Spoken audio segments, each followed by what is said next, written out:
Welcome to the Finance Marketing Podcast, a show that empowers finance professionals to market their businesses in ways that feel good and actually achieve results. I'm your host, Hillary. I've been working with folks in financial services to develop marketing strategies that work and create results-oriented marketing content since 2020. And I've learned a lot about what works in finance marketing, what doesn't work, and where financial services pros get stuck. Join us each Friday as we explore real, effective ways to market your finance business and connect with folks who truly embody your ideal clients.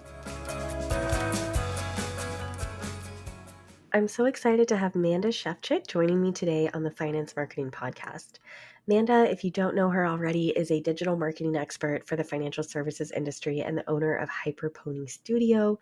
You can learn more about her work at hyperponystudio.com, which is linked in the show notes, or you can follow her on LinkedIn for tips on how to turn your website into a marketing machine. Now, Manda's zone of genius really lies in website design, but she also has so much knowledge and wisdom about comprehensive marketing strategies and the importance of copy and all of these different things that make her a really standout website design option for financial advisors specifically. Now, like many of my guests on here, Manda and I first connected on LinkedIn, and after a few months of following each other and commenting on each other's content, we finally decided to meet for a Zoom chat, I think probably for the first time in 2023, and we pretty much hit it off instantly. We both really love working with financial advisors and other financial professionals to help them up-level their websites and other marketing materials. So this is part one in a two-part episode series where across both episodes, Manda is sharing the top mistakes that she sees financial advisors making with their websites and how these mistakes might even be costing them clients. So in part one, we dive into mistakes 1 through 5, including the importance of investing in a strong website, why your copy might be alienating prospects without you even realizing it, and how to make your site more relatable and engaging by avoiding jargon and connecting with your audience on a more personal level, in addition to a few other things. So if you're a financial advisor or coach looking to improve your website and attract more clients rather than repelling potential clients, this episode is packed with some actionable insights to help you turn your website into a tool that not only looks great, but also works for your business rather than against it. So after this episode, make sure that you stay tuned for part 2 next week, where Manda and I will dive even deeper into mistakes 6 and 7, plus a bonus mistake that Manda couldn't help but share. So for now, let's dive into part 1. I'm so excited to have Manda joining me today on this episode of the Finance Marketing Podcast. Manda, how are you? I'm great, Hillary. How are you? I'm good. I would love to just kind of dive in, just give our listeners a little overview of who you are and what it is you do for financial advisors. Okay, sure. So I'm pretty easy. I make websites and conduct like high-level marketing audits on websites for financial advisors and RIAs. Yeah, and I know you do really, really great work. I've seen many of your websites. You are one of the top tier website designers out there for financial advisors. So I'm so excited to have you here today. I know that we have some really good stuff coming up about common mistakes that financial advisors make on their websites. And so you've identified kind of 7, I think, plus a bonus. So I would love to just dive into the first mistake. Let's just get right to it. That sounds fantastic. Yeah, I look at a lot of financial advisor websites, and a lot of the mistakes that they're making are just the same thing over and over and over. And some of it is because they don't know. Why would they?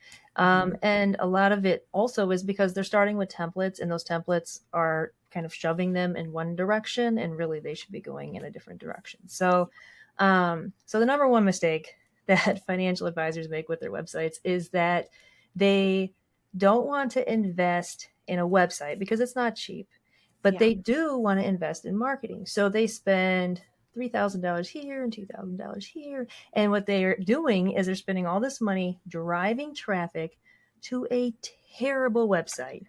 And they're just throwing their money away. And so it would be like me advertising this great sale at my store. I get everybody in the door and they get to the front door and the place is falling apart. It's dilapidated. All of the product is all over the place. And so it didn't matter that I got everyone to the front door because now nobody's going to buy. And I've actually talk to real financial advisors who know for a fact that they lost referrals from happy current clients because they went to their website to research and were like, no, we're not working with this person. And so that's number one. I think they underestimate the power of a website. Yeah, I think this is so, so true. I really do think that the website is the most important marketing asset that you can have. And I think too, when you're first starting your business and funds are low and you just want to get something up there to have something up there so you can start getting clients and getting revenue in the door, that's the number one goal. I totally get that. That was me. That's how I started my business, right? But there comes a point when you do have clients in the door, you need to invest some of that money in up leveling your website because now you want more people to be going to the website and you want to have something that you're proud of, right? Absolutely. You have to, everyone has to start with what they can. And a website is usually better than no website. But those guys that kind of skate along for 8 years while they build their company on the same website that they started with, I always wonder how many clients they've lost over the years. Yeah, absolutely. I have one follow-up question for you. The advisors who know they've lost referrals this way, how do they know? Did the people who referred them, did they end up going back to them and ask them, I never heard from who you referred? Is that how they find out? Yeah, that's exactly what happened. And so their actual clients said like, hey, we referred so-and-so, have they called yet? And they're like, no, we haven't heard from them. And so, yeah, they went back and found out that it was the website that was the deciding factor. And, even with the referral, you have to think about it. If someone referred something very important to you, a lawyer, a surgeon, something like that, you're definitely going to still look them up online. And, no matter how much you trust that referral. And so you still have that kind of stopgap where your website needs to make them realize like, oh yeah, they are everything that my friends said that they were. They are a good match for me. That would be the biggest kick in the butt for me to invest in my website if I knew that my website was turning people away. That's a great one. So what's mistake number 2? So mistake number 2 is I go through a brand exercise or brand voice exercise with every one of my clients. And because we're writing their websites for them, they're completely custom.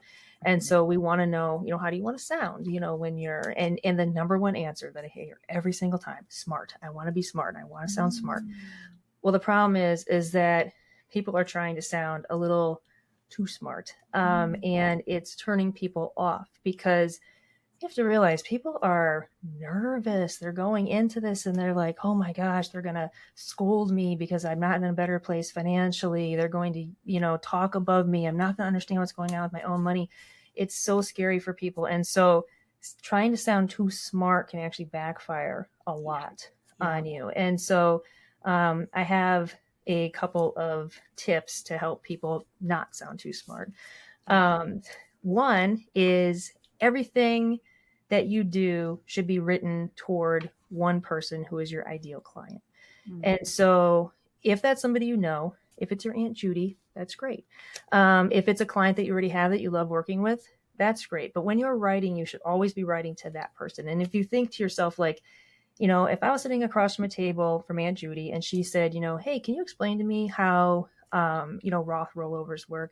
And you put together this very elaborate kind of, scholarly answer, you would never talk to Aunt Judy that way. And so, like, okay, there's a disconnect there. I need to go back and I need to rewrite this the way I would speak to Aunt Judy.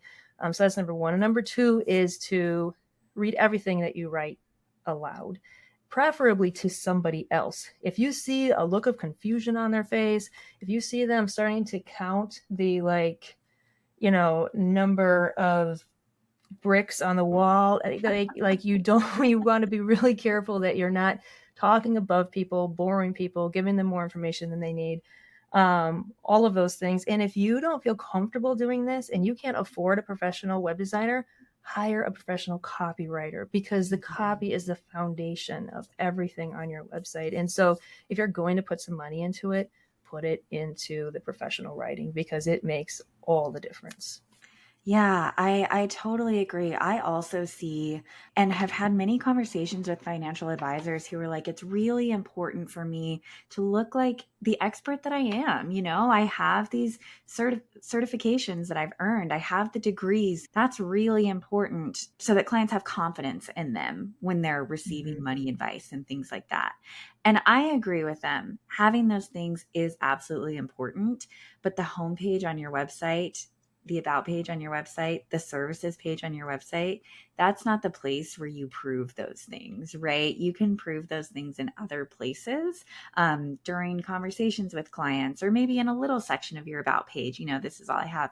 But you're so right. Clients aren't they're not looking for a financial advisor who is this massive expert. They're looking for a financial advisor who they're not going to feel judged by, right? And who they feel comfortable talking about a very vulnerable topic with. So, love those tips that you shared to kind of help advisors maybe bring it down a little bit to meet their prospects exactly where they're at. Yeah, nobody really likes feeling like they're with someone who's talking above them or over them, or it starts to, instead of feeling smart, it starts to feel intimidating. And that's never where you want to be with your clients. Right, right.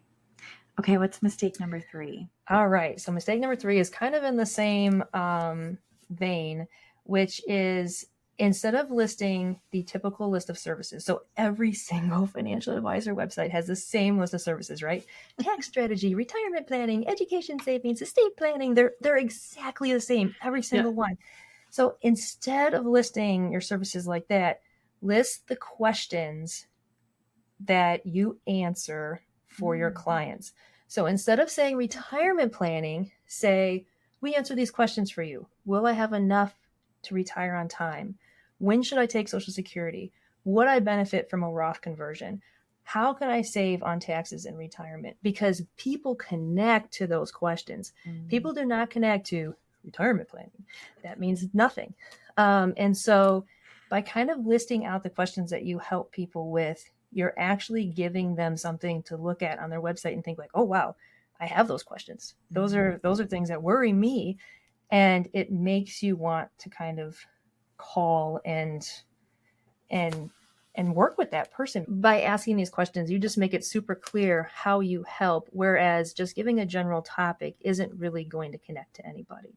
And so, these are ways where people can actually see how you help outside of just being like, oh yeah, you're a financial planner, which doesn't set you aside or apart from anybody in any way whatsoever. I love this tip so much because it enhances the list of services, right? It doesn't mean just don't list your services because people already know this is what a financial advisor does, right? It just makes those services so much more accessible and easy for people to see, ooh, this is how I can benefit from working with this person. That is an amazing, amazing tip. It's such an easy thing, and it makes the website so much more friendly. And, anytime you can, and this is kind of just a bonus tip, is stay away from jargon in general. So I got a cold DM today from a financial advisor, and he said that he is a financial advisor specializing in SMEs. And I'm like, no idea what an SME is. So I Googled it. Turns out I'm an SME. I had no idea. So I wonder how many people he's losing by not just saying, I'm a financial advisor that works with small and medium-sized businesses. Yeah. And so just really think about the jargon that you use every single day in your working life that's very familiar to you, but maybe not so familiar to the people that you're talking to. Yeah, absolutely. I think I see this mistake being made by business owners in all industries. I see it marketers doing it. I see financial advisors doing it. They're referring to their ideal clients with some jargon, thinking that that's going to make them look like they know their audience really, really well, right? But it has the opposite effect, because when the ideal clients don't refer to themselves that way, immediately turned off. Exactly. I mean, you don't look at my LinkedIn profile and see, SME web designer. I mean, I would never say that. Yeah. Exactly. I even try to avoid, and I know I've been guilty of this sometimes, but I even try to avoid, instead of saying I work with FAs, I work with financial advisors, right? That's just more clear for everyone to Agreed. know. I think sometimes the abbreviations, you think that you're coming across as an expert, but you're really just confusing people. I couldn't agree more. Yeah, FAs and FPs. It's Yeah. like Yeah. We have enough alphabet soup in this industry. We don't I need to create more. seriously. Oh my goodness.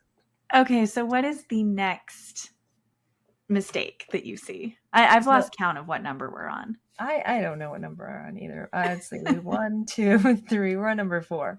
Perfect. So mistake number 4 is not showing yourself as an actual person. And so, meeting with a financial advisor is one of the scariest things anybody's going to do. Putting your finances out on the table is like going to the doctor's office and taking off all your clothes and putting on that little paper gown. I mean, it's just petrifying. And so giving people anything that makes you into a real person and not just a scary guy in a lab coat or a scary guy in a suit or a scary lady in a suit, that is going to give people a little bit of relief from that stress. Give them something to start a conversation. Yeah. So, you're not going to please everybody. Obviously, you don't want to throw out anything super polarizing, but, I actually know of financial advisors who are huge Cubs fans or financial advisors who have 3 dogs that they love. I understand, what teams they cheer for. I understand like what kind of sports their kids are involved in. I know of a financial advisor specifically who his kids all play hockey and they live the hockey life. I know financial advisors who go to Disney World 3 times a year and they live the Disney life. It doesn't really matter what it is, but it gives me something to start a conversation with when I walk in the front door. I can be like, you're a Bears fan. I'm a Packers fan. That's not going to work. It just gives me something to talk about besides, oh, by the way, I probably don't have enough money in my IRA and I'm petrified that you're going to yell at me about it. Right. Yeah. I think this is so, so important. Having something that people can latch onto to start. I mean, you've got to have that onboarding kind of conversation. I mean, I hate to use the term small talk, but you've got to have the small talk to help people feel comfortable before you're asking them to lay bare their financial situation, right? I think that's so, so important. 2 advisors who come to mind that I've had on the podcast before that, if people are like, okay, but how do I do this? 2 advisors who come to mind that do this really, really well are Larry Sprung of Midland Financial and Ryan Canfield of Victus Wealth Management. I think they do this really, really well of just sharing on their websites and in their social media content of what they're up to with their families, and even a little bit deeper of, this is why I believe what I believe about financial planning and advising. They have stories that are attached to those things, and I think that just really sets them apart and gives people something to talk. I read this about you. I saw this on social media. Yes. Tell me more about that. Exactly. And it's such an easy thing to do on your website. So all you have to do on your about page, you throw in a couple of photos of you outside of your suit. You know what I mean? A couple of photos of you with your kids or at a game or on vacation. And then you don't even, if you don't want to, you don't need to make it a huge part of your bio. Yeah. Give me 6 bullet points of interesting things about you outside of your job. Yeah. And that's all I need. I just need something that turns you into a person, not a stock photo. Exactly. Because I think the bullet points that we see right now are usually, oh, I'm a CFP. I have a degree in finance from NAU, whatever it might be. And so having those personal bullet points, either in complement or, in place of some of those credentials, I think is so, so important. So, and I can almost guarantee if you had your bio broken up into, your professional life, and then you had a little bit about me outside of, my professional life, I guarantee that paragraph would be more read than the rest of your bio by far. It wouldn't even be close. Oh, I totally, if we could find a way to track that, which I'm sure there is a way, with like eye movement stuff, I have no doubt, that would be read more. So, okay. So that was mistake number 4. that was mistake number 1, 2, 3, 4. Yeah, so now we're on mistake number 5. Okay. So mistake number 5 is not listing and explaining your fees. So the number one reason why, and they've done a million surveys and it always comes out, the number one reason why people don't use financial advisors is because they assume they can't afford you. Yeah. That is the reason. You need to prove them wrong. You need to show them that not only can they afford you, but the money they pay you is going to come back to them in other ways. And so you're worth your price. And so there are 100,000 independent financial advisors in the United States. If I'm comparison shopping, I'm not calling anyone to get their free fee structure. I'm just going to look at those who actually have their fees listed and make comparisons that way. And, I actually remember this happened to me when I was looking for a wedding hall. I was, online looking at wedding halls, and some of them had their prices listed. Some of them didn't. I had a full-time job. I had things to do. I was not calling and visiting places that didn't have their prices listed. It was like, nope, they're out. On to the next one. Yep. And that's how it's going to be for financial advisors too. And so we need to not only list your prices, but please help people make sense of them. So, when you have that chart that shows, your assets under management and the percentage, give people a little hypothetical, like, okay, so if you had $2.5 million invested with us, this is how much you would be paying, show them how it works, because I think that a lot of you think that you're being very clear, but you're not. Yeah. And it's I've helped advisors write this with website copy. It's so easy to add a little, hypothetical scenario. John and Judy came to me with $100,000 and this is how much it cost them. When their portfolio reached $500,000, this is how much it cost them. It's so easy, and it helps people really see, okay, this is how much it's going to cost me and all of that. And I also love your notion about helping them see your value as well when you're talking about pricing. So how is this going to result in better outcomes for them? Do you have any tips around where you kind of do that? Thanks for tuning in to this episode of the Finance Marketing Podcast. As a reminder, this was just the first part of my conversation with Manda Shefchik, and we've got even more great insights coming up in part 2. So next week, we will dive into the power of using case studies, both real and hypothetical, on your website, how to overcome compliance hurdles, and a must-know tip about boosting your local SEO with a Google Business Profile. So you won't want to miss it. Be sure to tune in next week, and I'll see you then.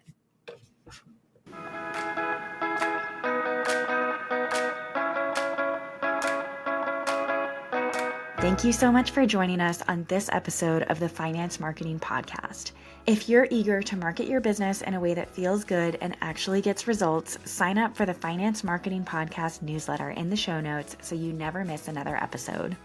If you liked what you heard today, please be sure to subscribe to the show on your favorite listening app and leave a review on Apple Podcasts. We'll see you back here next Friday.